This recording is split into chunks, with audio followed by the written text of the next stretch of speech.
नमस्कार दोस्तों, आप सभी का स्वागत है। हम आप लोगों के लिए लाए हैं एनसीईआरटी सीरीज और उम्मीद करते हैं कि आप लोगों को बहुत पसंद आएगी। ये हम शुरुआत करेंगे कक्षा 6 से। कक्षा 6 की भूगोल क्लास की एनसीईआरटी ली है, हम चैप्टर वाइज इसको ख़त्म करेंगे, उसके बाद हम आगे बढ़ेंगे। यहाँ पर हमारा पहली किताब का नाम है हमारी पृथ्वी हमारा आवास। इसको आप एनसीईआरटी की वेबसाइट से जाकर डाउनलोड कर सकते हैं। उसके अलावा आप इसको फिजिकल फॉर्म में भी मंगा सकते हैं। तो हम आगे बढ़ते हैं और अपने चैप्टर्स का डिटेल्स देख। दोस्तों, इस किताब में हम पढ़ने वाले हैं अपने सौरमंडल के बारे में, जिसमें पृथ्वी है हमारी। ग्लोब के बारे में, ग्लोब में अक्षांश और देशांतर और उनके क्या स्पेसिफिकेशंस होते हैं उनके बारे में पढ़ेंगे। और हम पढ़ेंगे पृथ्वी की जो गतियां हैं, दैनिक गति, वार्षिक गति, उसके अलावा जो अक्ष पे और उसके रेखाओं के अनुसार जो गतियां हैं उनको पढ़ेंगे। इसके अलावा मानचित्र के बारे में भी हम जानकारी लेंगे। और आगे हमारे चैप्टर्स हैं पृथ्वी के प्रमुख परिमंडल, पृथ्वी में जो परिमंडल उपस्थित है उनके बारे में जानकारी लेंगे। पृथ्वी के प्रमुख स्थल रूप, हमारा देश भारत, भारत के बारे में जानेंगे, भारत की स्थिति, भौगोलिक स्थिति और भूगोल के बारे में। उसके अलावा भारत की जलवायु, वनस्पति एवं वन्य प्राणियों के बारे में भी हम इसी किताब में डिस्कस करेंगे। तो हम शुरू करते हैं अपने पहले चैप्टर को। हमारा पहला चैप्टर है सौर मंडल में पृथ्वी।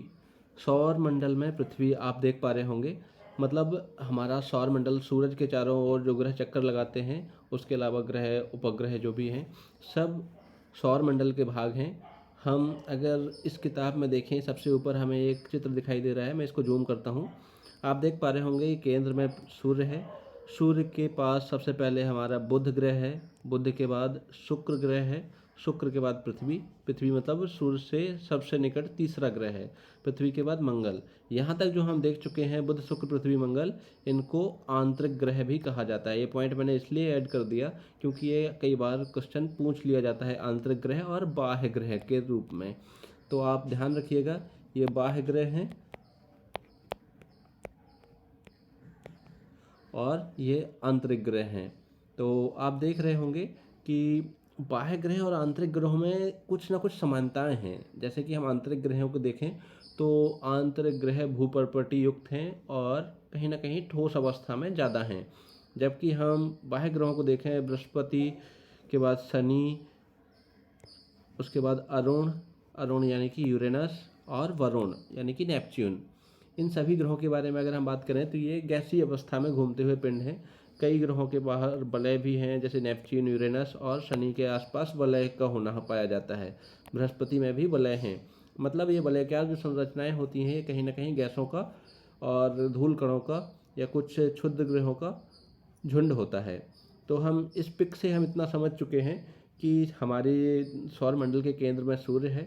उसके बाद हम देख रहे हैं कि सबसे नज़दीकी ग्रह है बुध है। कई बार क्वेश्चन पूछ लिया जाता है वन लाइनर्स एग्जाम में, वनडे एग्जाम्स जो होते हैं एसएससी के, बैंकिंग के, रेलवे के और पुलिस वगैरह के, यूपी पुलिस के कांस्टेबल, एसएससी जीडी, इन सभी में आपको फ़ायदेमंद होगा। तो सूर्य के सबसे नज़दीकी ग्रह बुध हो गया आपका। उसके बाद दूसरा ग्रह आएगा आपका शुक्र, यहाँ पर ये डोनेट किया गया है। शुक्र के बाद है पृथ्वी। मतलब आप अगर शुक्र के बारे में मैं आपको पॉइंट बताऊं तो पृथ्वी का भगनी ग्रह, भगनी यानी कि बहन, पृथ्वी की बहन शुक्र। भोर का तारा, सांझ का तारा, दोनों ही शुक्र को कहा जाता है, ये भी आप याद रखिए। भोर का तारा, सांझ का तारा, पृथ्वी का भगनी ग्रह शुक्र को कहा जाता है। आकार में एकदम पृथ्वी के समान है, इसी वजह से इसको पृथ्वी का भगनी ग्रह कहा जाता है। ये सभी चीज़ें मैं आपको बता रहा हूँ एडिशनली, जिससे कि आपका एनसीईआरटी पढ़ने का उद्देश्य सफल हो जाए। अब हम आगे बढ़ते हैं। हमने बाह्य ग्रहों के बारे में भी देख लिया। ज़्यादातर मैं ग्रहों की गति के बारे में बताऊं, ये सभी पश्चिम से पूर्व की ओर परिक्रमण करते हैं। आप देख रहे हैं कि सभी को मैंने बता दिया, बट इनमें से दो ग्रह ऐसे हैं, यूरेनस और शुक्र। मतलब ये दोनों ग्रह ऐसे हैं जो बाकी ग्रहों के अपोजिट डायरेक्शन में, उल्टी दिशा में घूमते हैं। मतलब मैंने इसको ऐसे याद रखा है, सुआ उल्टा घूमता है। आप लोग भी इसी तरीके से याद रख सकते हैं, सुआ उल्टा घूमता है। मतलब कि यही कि शुक्र और अरुण, शु से शुक्र और आ से अरुण, शुक्र और अरुण उल्टे घूमते हैं, मतलब कि ये पूर्व से पश्चिम दिशा में चक्कर लगाते हैं। मतलब कभी कभी क्वेश्चन ऐसे भी पूछा जा सकता है कि कौन सा ग्रह ऐसा है जिसमें पश्चिम दिशा में सूर्योदय होता है। मतलब अगर ये उल्टे घूमेंगे तो कहीं ना कहीं इनके यहाँ जो सूर्योदय होगा वो उल्टी डायरेक्शन में होगा। तो हम शुक्र और अरुण के बारे में ये बात कह सकते हैं। चलिए आगे बढ़ते हैं दोस्तों। अभी एनसीईआरटी की शुरुआत हो रही है, एक पिक में ही हमने बहुत टाइम वेस्ट कर दिया। आगे बढ़ते हैं। सूर्यास्त के बाद आकाश को देखना कितना अच्छा लगता है, ये बच्चों को बताने के लिए, क्योंकि ये 6th स्टैंडर्ड की बुक है और हम एनसीईआरटी सिर्फ और सिर्फ कम्पिटिटिव पर्पज से पढ़ रहे हैं, इसलिए हम आप इस सबको स्किप कर सकते हैं। हम यहाँ पर देखेंगे कि यहाँ पर एक बात कही गई है, पूर्ण चंद्रमा वाली रात पूर्णिमा होती है। मतलब जब पूरा चांद निकलता है तो पूर्णिमा, और जिस रात में चंद्रमा नहीं निकलता तो अमावस्या होती है। अब ये मैं आपको क्यों बता रहा हूँ, ये तो कंपटीशन पर्पज से नहीं दिख रहा है, इसका कहीं ना कहीं उद्देश्य है। वह क्या है, जब हम ग्रहण के बारे में पढ़ेंगे तब आपको सूर्य और चंद्र ग्रहण पढ़ने के वक्त पूर्णिमा और अमावस्या से रिलेटेड कुछ क्वेश्चंस मिलेंगे, इसलिए आपको पहले से ब्रीफ कर दिया। चलिए आगे बढ़ते हैं। हमें यहाँ पर लिखा गया है, सूर्य चंद्रमा और वे सभी वस्तुएं जो रात के समय आसमान में चमकती हैं खगोलीय पिंड कहलाती हैं। मतलब खगोलीय पिंड वो सभी हैं जो हम आसमान में चमकते हुए देखते हैं रात के समय, सूर्य हो चंद्रमा हो, दिन में भी देखते हैं, वो सब खगोलीय पिंड हैं। कुछ खगोलीय पिंड बड़े आकार वाले होते हैं और गर्म होते हैं। ये गैसों के बने होते हैं, इनके आसपास ऊष्मा और प्रकाश होता है। जिनके पास ऊष्मा और प्रकाश होता है उनको कहते हैं हम तारा, जैसे कि सूर्य भी एक तारा है। ठीक है। पृथ्वी के सबसे नज़दीकी तारा पूछा जाए तो सूर्य, पृथ्वी का सबसे नज़दीकी तारा सूर्य, एक क्वेश्चन हो गया आपका। उसके अलावा दूसरा पूछा जा सकता है कभी कि दूसरा नज़दीकी तारा, तो उसको आपको बताना है प्रॉक्सिमा सेंचुरी। प्रॉक्सिमा सेंचुरी नाम है भाई, याद कर लो। सूर्य का, पृथ्वी का नज़दीकी दूसरा तारा, सबसे नज़दीकी तारा सूर्य हो गया, पृथ्वी के नज़दीकी तारा की अगर हम बात करें तो पहला सूर्य, दूसरा प्रॉक्सिमा सेंचुरी। इन दोनों को याद कर लीजिए। यहाँ पे कुछ प्रैक्टिकल के लिए दिया गया है बच्चों के लिए, तो हम इसको स्किप करेंगे क्योंकि हम कॉम्पिटेटिव पर्पज से पढ़ रहे हैं। चलिए आगे बढ़ते हैं दोस्तों। और हम आगे देख पा रहे हैं एक और इमेज हमें दिखाई दे रही है। यहाँ पर कुछ सांकेतिक तारों के बारे में बताई गई है कि उत्तर दिशा का ज्ञान कैसे करते थे पहले पूर्व काल में। तो यहाँ पर आप देखिए कि यहाँ दो तारे हैं, ये सप्तऋषि मंडल के नीचे वाले दो तारे हैं, जिनकी सिधाई की रेखा में अगर हम ऊपर देखें तो हमें एक चमकता हुआ तारा दिखाई देगा जो कि ध्रुव तारा है। और यही ध्रुव तारा हमेशा उत्तर दिशा में होता है, जिससे पहले जब मानचित्र का विकास नहीं हुआ था, जीपीएस का विकास नहीं हुआ था, हर इंसान के हाथ में स्मार्टफोन नहीं था, तब इन तरीके से लोग दिशाओं का ज्ञान करते थे। चलिए आगे बढ़ते हैं। कई बार हमें ऐसा होता है कि रात के समय अनगिनत तारे सूर्य के समान ही हैं, चमकते हुए जो तारे हैं वो सारे के सारे सूर्य के समान हैं, लेकिन बहुत दूर से होने के कारण लोग उनकी ऊष्मा और प्रकाश को महसूस नहीं करते। इसको एक एग्जाम्पल देके समझाया है कि जैसे कि आप रात में कोई हवाई जहाज़ को देखते हैं उड़ता हुआ ऊपर, या दिन में भी देखेंगे तो आपको बहुत छोटा दिखाई देता है, कारण उनकी दूरी अगर हमसे जैसे जैसे बढ़ती जाती है चीज़ों की दूरी, वो हमें छोटी दिखने लगती हैं। बस यही एक कारण है कि हमें तारे सूर्य के समान लंबे चौड़े बड़े तारे भी हमें बहुत छोटे दिखाई देते हैं और छोटे छोटे जुगनू की तरह चमकते दिखाई देते हैं। यहाँ पर नक्षत्र मंडल की बात की गई है, आप देख पा रहे होंगे नक्षत्र मंडल। यहाँ पर जैसे हमने सप्तऋषि मंडल के बारे में देखा, ये भी अर्सा मेयर का पार्ट है। देखिए यहाँ पे बताया गया है सप्तऋषि मंडल, नक्षत्र मंडल अर्सा मेजर का पार्ट है। ठीक है भाई, आगे बढ़ते हैं। ये मैं आपको पहले बता चुका हूँ, प्राचीन समय में लोग रात्रि में दिशा देखने के लिए ध्रुव तारे का इस्तेमाल करते थे। यह हमेशा एक ही स्थान पर रहता है सिर्फ इस वजह से, बाकी तारे समय के साथ साथ घूमते रहते हैं। तारे नहीं घूमते, पृथ्वी घूमती है, इस वजह से हमारे सापेक्ष उनकी स्थिति बदल जाती है, हम कुछ इस तरीके से कह सकते हैं। अब यहाँ पर कहा गया है कुछ खगोलीय पिंडों को आपका अपना प्रकाश और ऊष्मा नहीं होती है, वे तारों के प्रकाश से प्रकाशित होते हैं। मतलब ये कहने का मतलब है कि जो खगोलीय पिंड अपना खुद का प्रकाश और ऊष्मा नहीं निकाल पाते, उनको हम ग्रह कहते हैं। जैसे कि पृथ्वी भी एक ग्रह है, पृथ्वी का खुद का प्रकाश और ऊष्मा नहीं है। पृथ्वी कहाँ से ग्रहण करती है? सूर्य से। ये भी क्वेश्चन बन जाता है। तो हम ग्रह और तारे में डिफरेंस समझ गए होंगे। तारे अपना खुद का प्रकाश रखते हैं, मतलब तारे खुद चमकते हैं, उनका खुद की ऊष्मा और प्रकाश होती है।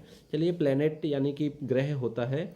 अब प्लेनेट अंग्रेजी शब्द है जो कि ग्रीक भाषा के प्लेनेटेई से बना हुआ है, जिसका अर्थ होता है परिभ्रमक, मतलब चारों तरफ घूमने वाला।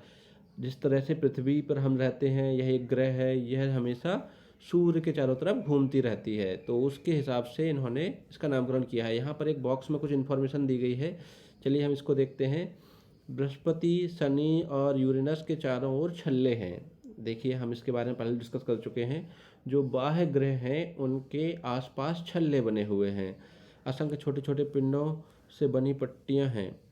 अच्छा, ये छल्ले विभिन्न छोटे छोटे पिंडों से बनी हुई पट्टियां हैं। इन छल्लों को शक्तिशाली दूरबीन की सहायता से देखा जा सकता है, अन्यथा नहीं देख सकते।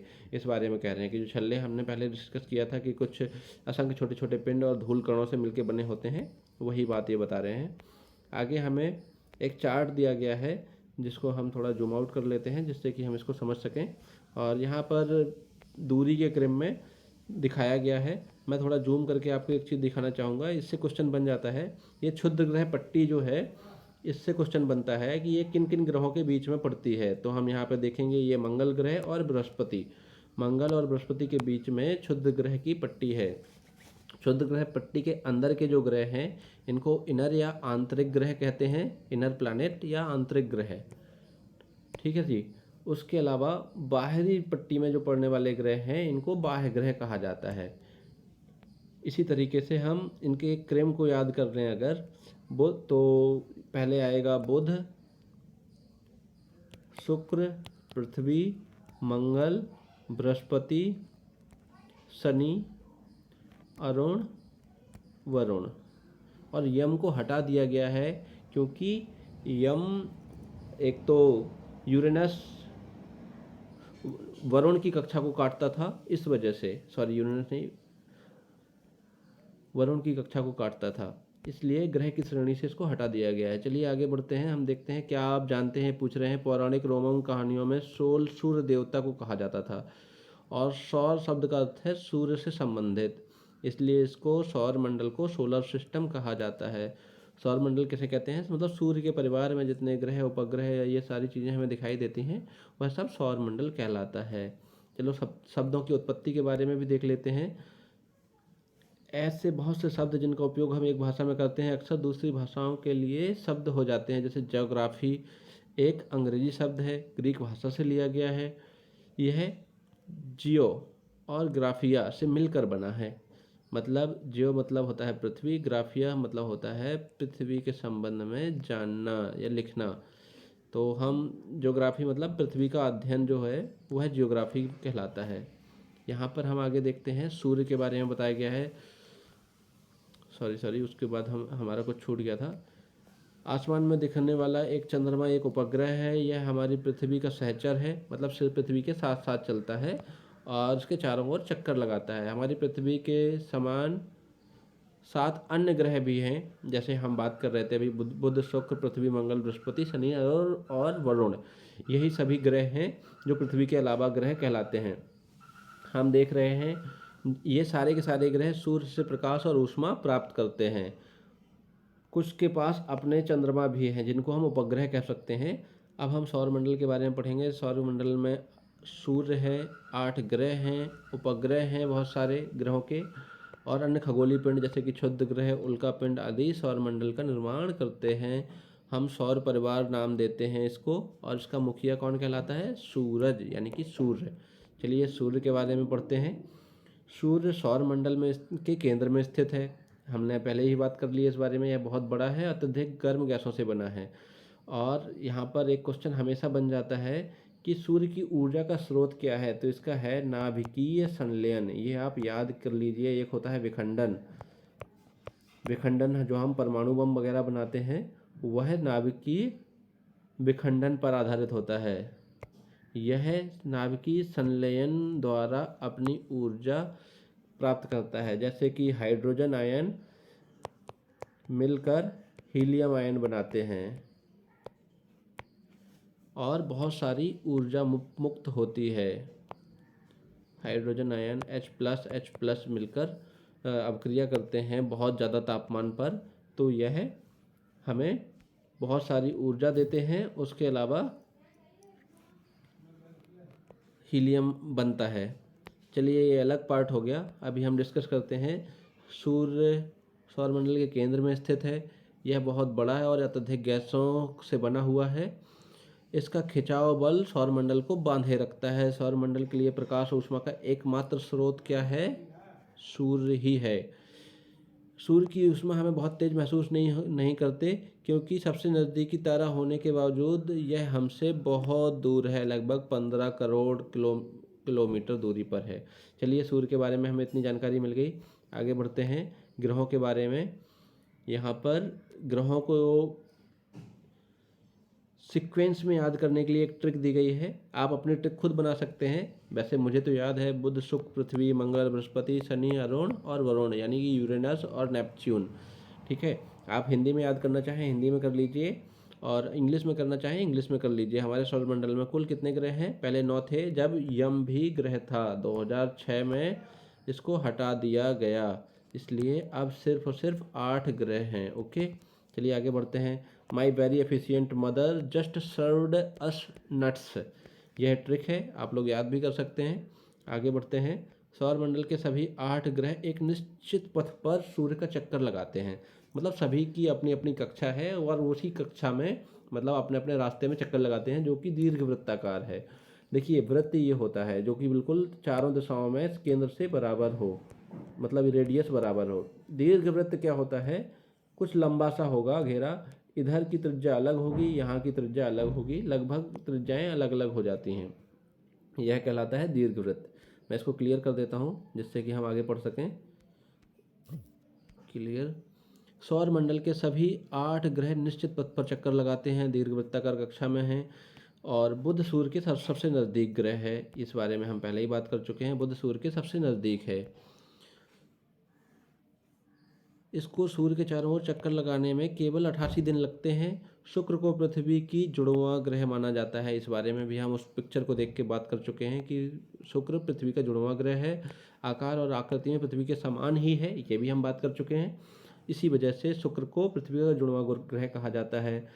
अभी तक प्लूटो भी एक ग्रह माना जाता था, जिस बारे में अभी अभी हम बात कर चुके हैं। ये वही मैटर है, आप पढ़ सकते हैं कि प्लूटो ग्रह माना जाता था। अंतर्राष्ट्रीय खगोलीय संगठन ने 2006 में इसको ग्रह की श्रेणी से हटा दिया है। अब प्लूटो को बौना ग्रह कहा जाता है। चलिए, यहाँ तक हम कर चुके हैं। अभी हम ये देखते हैं क्या आप जानते हैं। इन टॉपिक्स को ज़रूर पढ़िएगा, इनसे हमें बहुत सारी ऐसी जानकारियाँ मिलती हैं जो कि हम नहीं जानते हैं। देखते हैं, रात में आसमान को देखकर मनुष्य हमेशा से मोहित हुआ है। खगोलीय पिंडों और उनकी गति के संबंध में अध्ययन करने वाले खगोल शास्त्री कहते हैं। आर्यभट्ट प्राचीन भारत में प्रसिद्ध खगोल शास्त्री थे। उन्होंने कहा था कि सभी ग्रह और चंद्रमा परावर्तित सूर्य प्रकाश के कारण चमकते हैं। आज विश्व के सभी भागों में खगोलविद ब्रह्मांड के रहस्यों को खोजने में लगे हुए हैं। मतलब ये बताना चाह रहे हैं कि आजकल सभी के सभी खगोलविद ब्रह्मांड के रहस्यों को खोजने में लगे हुए हैं। उसके अलावा हमारे प्राचीन खगोल शास्त्री आर्यभट्ट ने बता दिया था कि सभी के सभी ग्रह सूर्य के प्रकाश से ही चमक रहे हैं। चलिए जी, आगे बढ़ते हैं। अब हम पढ़ेंगे अपनी पृथ्वी के बारे में। ज़रा इस बॉक्स को देख लेते हैं। प्रकाश की गति लगभग 3 लाख किलोमीटर प्रति सेकंड होती है, मतलब 1 सेकंड में 3 लाख किलोमीटर। तो आपको समझ में आ गया होगा कि 1 सेकंड में 3 लाख किलोमीटर चलती है, तो 8 मिनट मतलब 480 सेकंड के आसपास लग जाता है सूर्य के प्रकाश को पृथ्वी तक पहुंचने में। ठीक है जी, चलिए यहाँ देखते हैं क्या क्या लिखा हुआ है। पृथ्वी के बारे में हम पढ़ते हैं। पृथ्वी सूर्य की दूरी के हिसाब से तीसरा ग्रह है, जो हम पहले डिस्कस कर चुके हैं। यह 5वां सबसे बड़ा ग्रह है। आकार के हिसाब से अगर देखा जाए तो सबसे बड़ा है बृहस्पति, बृहस्पति के बाद है शनि, शनि के बाद है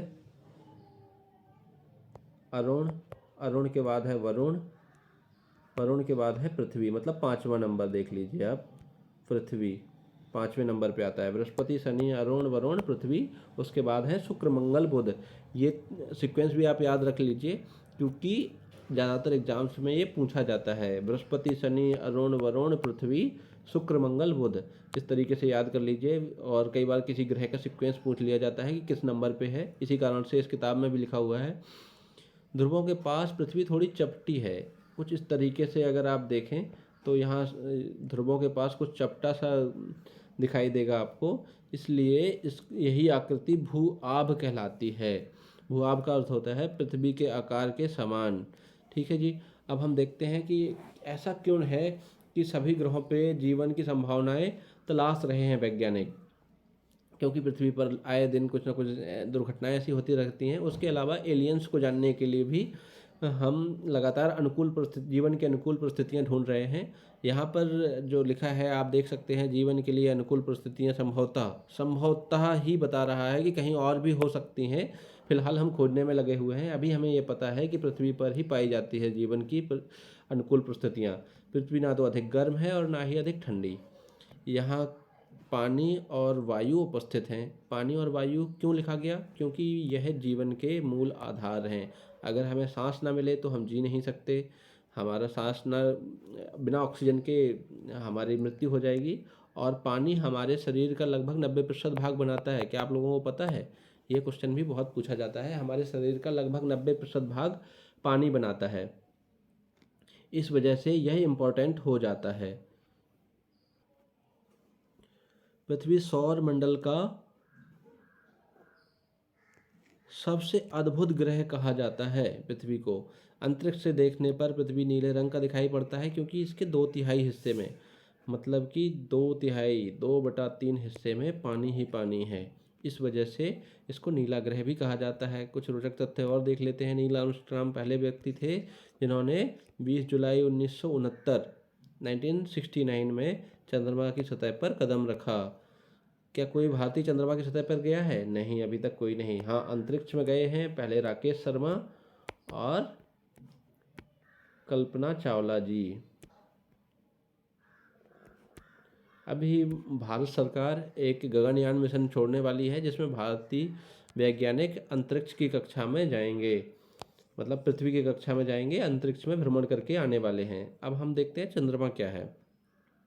पृथ्वी के पास केवल एक उपग्रह है, चंद्रमा। इसका व्यास पृथ्वी के व्यास का केवल 1/4 है। यह इतना बड़ा इसलिए प्रतीत होता है क्योंकि यह हमारे ग्रह के अन्य खगोलीय पिंडों की अपेक्षा सबसे नज़दीक है। मतलब कहने का ये है कि जब इसका व्यास पृथ्वी के व्यास का केवल 1/4 है, जबकि सूरज बहुत बड़ा है पृथ्वी से, फिर भी यह बड़ा दिखाई देता है। उसका कारण यह है, वही एरोप्लेन वाला कॉन्सेप्ट, जब एरोप्लेन दूर चला जाता है तो हमें छोटा दिखने लगता है। वही हम क्या समझ सकते हैं कि यह बाकी ग्रहों की तुलना में हमारी पृथ्वी के कुछ ज़्यादा ही नज़दीक है। इस वजह से हम इसको नज़दीक पाते हैं, पृथ्वी के ज़्यादा नज़दीक पाते हैं। यह हमसे लगभग 3,84,000 किलोमीटर दूर है। समझ रहे हैं ना? 3,84,000 किलोमीटर अच्छी खासी दूरी है। और आप पृथ्वी से सूर्य एवं चंद्रमा की दूरियों की तुलना करके देख सकते हैं। चलिए आगे बढ़ते हैं। ये सैटेलाइट को प्रक्षेपित करने की तरकीब है कि सैटेलाइट को प्रक्षेपित किया जाता है सैटेलाइट रॉकेट से। रॉकेट अलग हो जाता है, सैटेलाइट अलग हो जाता है। रॉकेट नीचे कहीं ज़मीन में गिर जाता है या कक्षा में तैरता रहता है। ज़्यादातर मतलब कक्षा में प्रवेश करने से पहले इसको नीचे गिरा दिया जाता है। तो कई बार ऐसा होता है कि ये समुंदर में लैंड करता है, जिसकी वजह से जनधन की हानि नहीं होती और सैटेलाइट कक्षा में स्थापित कर दिया जाता है। यहाँ पर उपग्रह के बारे में दिखाया गया है। उपग्रह एक खगोलीय पिंड है जो ग्रहों के चारों ओर उसी प्रकार चक्कर लगाता रहता है जिस प्रकार ग्रह सूर्य के चारों ओर चक्कर लगाते हैं। जैसे हमने देखा था सूरज के चारों ओर सभी ग्रह, 8 ग्रह चक्कर लगाते हैं, और वैसे ही कुछ पिंड ऐसे होंगे जो ग्रहों के चक्कर लगाते हैं, मतलब जिनका खुद का प्रकाश नहीं होता, उनका चक्कर लगाते हैं, तो उन्हें कह देते हैं हम उपग्रह। ठीक है जी। मानव निर्मित उपग्रह एक कृत्रिम पिंड है। यह वैज्ञानिकों द्वारा बनाया गया है जिसका उपयोग ब्रह्मांड के बारे में जानकारी प्राप्त करने के लिए पृथ्वी पर संचार माध्यम के लिए किया जाता है। ये सारा हम कृत्रिम उपग्रहों के बारे में बात कर रहे हैं। रॉकेट द्वारा अंतरिक्ष में भेजा जाता है, जिसके बारे में हम डिस्कस कर चुके हैं पहले से। चलिए आगे बढ़ते हैं। इनसैट, ये सब उपग्रह के नाम है। एडुसैट एजुकेशन के लिए उपयोग किया गया। इनसैट वगैरह जो है कम्युनिकेशन के लिए सैटेलाइट हैं। ठीक है, अब हम देखते हैं चंद्रमा पृथ्वी का एक चक्कर लगभग 27 दिनों में पूरा कर लेती है। लगभग 27 सही कुछ 1/8 दिन लगता है, मतलब कि 28 दिन लगते हैं। यह अपने अक्ष जो है ना, अक्ष हो जाता है। जैसे कि ये कोई ग्रह है, ये अगर झुका हुआ है, इस तरीके से अगर घूमता है, इसके परितः घूमता है, तो ये इसकी अक्ष हो जाएगी। तो अक्ष पर भी पूरा चक्कर उसी समय में लगा लेता है, पूरे उसी समय में जितना इसको 27 दिन इसमें लगते हैं। परिणाम स्वरूप पृथ्वी से हम चंद्रमा का केवल एक ही भाग देख पाते हैं। मतलब ये लगातार उसी हिसाब से घूमता रहेगा, जैसे पृथ्वी घूमेगी उसी हिसाब से घूमता रहेगा। तो हम सिर्फ हमारे सामने वही भाग रहेगा जो हमेशा सामने रहता है, क्योंकि लगातार 28 दिन तक ये घूमता है। चंद्रमा चक्कर लगाता है 27 दिन में, और ये अपने अक्ष के परितः भी चक्कर लगा लेता है और पृथ्वी के परितः भी लगा लेता है चक्कर। इस वजह से हमें सिर्फ और सिर्फ चंद्रमा का एक ही भाग दिखाई। आप देखेंगे इसमें चंद्रमा के बारे में और भी बताया गया है। चंद्रमा की परिस्थितियाँ जीवन के अनुकूल नहीं हैं। इसकी सतह पर पर्वत, मैदान एवं गड्ढे हैं। चंद्रमा की सतह पर छाया बनाते हैं। चंद्रमा पूर्णिमा के दिन चंद्रमा पर इनकी छाया को देखा जा सकता है। पूर्णिमा के दिन, जिस दिन पूरा चांद होता है, तब क्या है, हमें चंद्रमा पर इसके पर्वतों द्वारा बनाई गई छाया को भी हम देख सकते हैं। ठीक है जी, आगे बढ़ते हैं। क्षुद्र ग्रह, अगर इसका संधि विच्छेद करेंगे आप, क्षुद्र मतलब होता है छोटा, छोटा ग्रह। तारों, ग्रहों एवं उपग्रहों के अतिरिक्त असंख्य छोटे छोटे पिंड सूर्य के चारों ओर चक्कर लगाते हैं। इनको क्षुद्र ग्रह कहते हैं। ये मंगल एवं बृहस्पति की कक्षाओं के बीच पाए जाते हैं। हम पहले ही ये बात कर चुके हैं। ठीक है, विस्फोट के बाद ये टूटकर अलग हो गए और घूमने लगे हैं। उल्का पिंड के बारे में देखेंगे। सूर्य के चारों ओर चक्कर लगाने वाले पत्थर के छोटे छोटे टुकड़ों को उल्का पिंड कहते हैं। कभी कभी ये उल्का पिंड पृथ्वी के इतने नज़दीक आ जाते हैं कि प्रवृत्ति पृथ्वी पर गिरने वाली हो जाती है। इस प्रक्रिया के दौरान वायु के साथ घर्षण शुरू हो जाता है, क्योंकि पृथ्वी के पास है वायुमंडल, तो वायुमंडल में गर्म होकर जल जाते हैं, और जब ये जलते हैं तो चमकदार प्रकाश उत्पन्न करते हैं। कभी कभी कोई उल्कापिंड पूरी तरह जले बिना पृथ्वी पर गिर जाता है, जैसे कि आपने महाराष्ट्र में लोनार लेक के बारे में सुना होगा। यह कि उल्कापिंड के गिरने से बनी हुई लेक है लोनार झील। ठीक है जी, कुछ इसी तरीके की झीलें पाई जाती हैं। क्या आपने तारे वाले खुले आसमान में एक ओर से दूसरी ओर तक फैली सफ़ेद पट्टी की तरह चमकदार रास्ते को देखा है? यही जो चमकदार रास्ता है, यह लाखों तारों का समूह है। यह पट्टी आकाशगंगा यानी कि मिल्की वे कहलाती है। यह हमारे सौरमंडल इसी आकाशगंगा का एक भाग है। मतलब आप समझ लीजिए, ग्रहों का समूह मिल जाता है, सौरमंडल बनता है। ग्रहों और मतलब तारों का समूह सौरमंडल। सौरमंडल है जो जिसमें स्थापित है, वह है आकाशगंगा। ये सौरमंडल पूरा का पूरा आकाशगंगा के अंदर स्थापित है हमारा।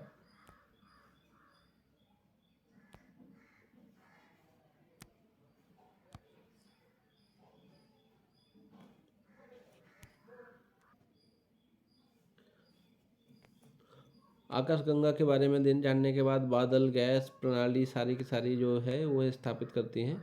आकाशगंगाएं मिलकर ब्रह्मांड का निर्माण करती हैं। अब समझ लीजिए, जो ये घेरे बन चुके थे आकाशगंगा तक, अगर बहुत सारी आकाशगंगाएं मिल जाएं तो ब्रह्मांड बना देंगी। यहाँ तक का हो गया है आपका।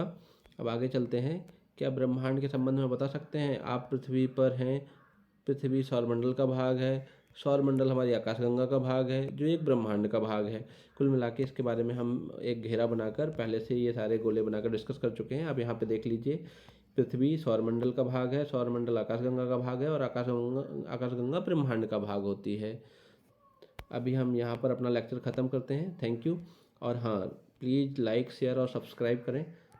लाइक ज़रूर करें, जिससे कि ये वीडियो यूट्यूब को पता चलता रहे कि वास्तव में आप लोगों के लिए यूजफुल है। और उसके अलावा सब्सक्राइब कर लीजिए, जिससे कि मेरे द्वारा बनाए गए अदर लेक्चर्स भी आपके पास तक पहुंचते रहें। और शेयर करना ना भूलें, क्योंकि अगर आपको अच्छा लगा है, इन्फॉर्मेटिव वीडियो है, तो औरों तक भी पहुंचाइए, जिससे कि वो भी लाभान्वित हो सकें। Thank you.